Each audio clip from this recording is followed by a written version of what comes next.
পোলাপানের নিউরনের ছবি দেখে আমার মাথার নিউরন নষ্ট হয়ে যাইতেছে। এই যে এক রকমের নিউরন, এইটা আবার আরেক রকমের নিউরন। এটাতে তো মনে হইতেছে চুল পাম করে আসছে। যাই হোক, এই আরেকটা, এটার আবার চুলই নাই, বোঝা যাইতেছে। এই যে আরেকটা, এটা কিউট ছোট করে আসছে, এটা খারাপ হয় নাই, সুন্দরী হয়েছে। আরও বহুত রকমের। এই যে এই নিউরনের তো এক নিউরনের পরে এই নিউরন আর জায়গাই পায় নাই। এই যে নিউরন, আরও কত রকমের। এইটা কি নিউরন ভাই? পোলাপানের কত রকমের চিন্তা না, এটা এটা কোন দিক থেকে এটা নিউরন হয়? যাই হোক, এটাও লেখা দেওয়া হয়েছে, মানে যেগুলো একটু খুবই বাজে হয় এটা তো লিখতেই হয় যে চিত্র সুন্দর করে রাখতে হবে, এটা হয় নাই একদমই। তারপর আরও, ও মা গো, এই যে ও মা, এটাতে তো নিউক্লিয়াস আল্লাহ দিলাম, মনে হইতেছে চাঁদ হইছে, নিউরনের ভিতরে চাঁদ উঠছে।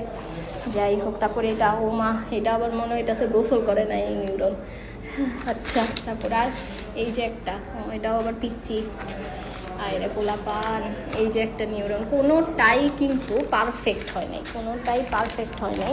কোনো একটা ছবি যদি ক্লাসে একবার না আঁকায় দেওয়া হয়, তবে আমি বলি কোন ছবিটা আমি একদম পারফেক্ট পাইছি, এই যে এটা, এই নিউরনটা অনেক সুন্দর হয়েছে, সুন্দর হয়েছে।